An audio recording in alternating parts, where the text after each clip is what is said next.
And before he gets that microphone, he gets a little chance to go up there and look at last time. You know, this young man's done a great job today. One thing we always look and judge and treat our kids with respect. Every kid gets a fair chance, a second look, and he's done that today. Not going to do a whole lot of other things, but ladies and gentlemen, we give a big thank you from JABGA Group from Ashland, Missouri, Mr. Nick Hammett.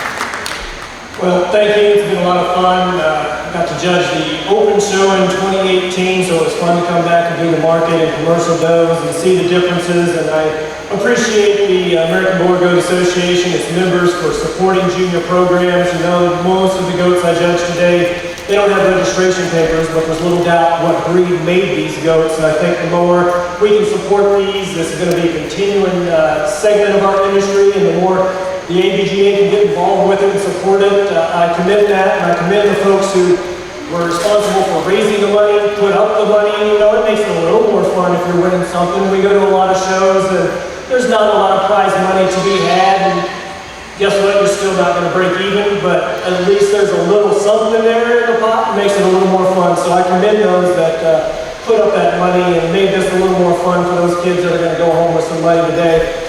You know, I realize it takes a village to get to this point. It's not just these exhibitors out here working hard. It's parents, it's feed dealers, it's show supply men, it's mentors in 4-H and FFA advisors and everybody else. And it takes a lot of people to make all this happen. So kids, I know you don't think about it very often, but tonight, thank your parents, because they're spending a lot of time and a lot of money trying to get you involved in something positive, keeping you busy, and I think that's all good. And there's a lot of things kids could be doing. They could be showing livestock, they could be doing sports, they could be doing spelling bees. It's amazing what kids can get involved in.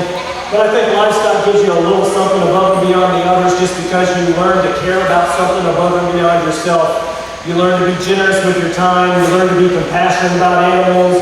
And no matter what these kids do in life, hopefully they're learning to be advocates for agriculture. And wherever they go in life, they're going to advocate for agriculture. And I think the biggest lesson that they probably take home is that, you know, we need to keep that next generation involved in agriculture just from a national security perspective. We need to raise our own food and keep raising our own food and make it profitable and sustainable. And you might say it's just a show and these are just goats. Have you sold any goats at the sale barn lately? They're bringing $4 and $5 a pound.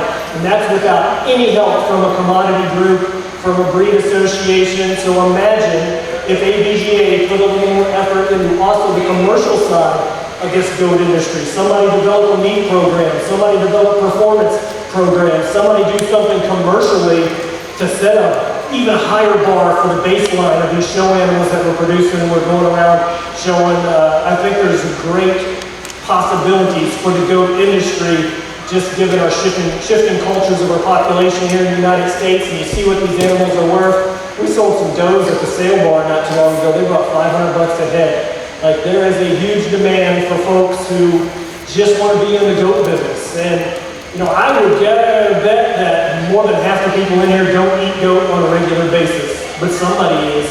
So let's push that, let's promote that. It's a good product, and I think it could be more than what we're even doing with it today. But today we're here looking at the phenotype, trying to pick the ones that we think look the best. I tried all day long to find ones that are wide-based, square on all fours, long and feminine in that front end.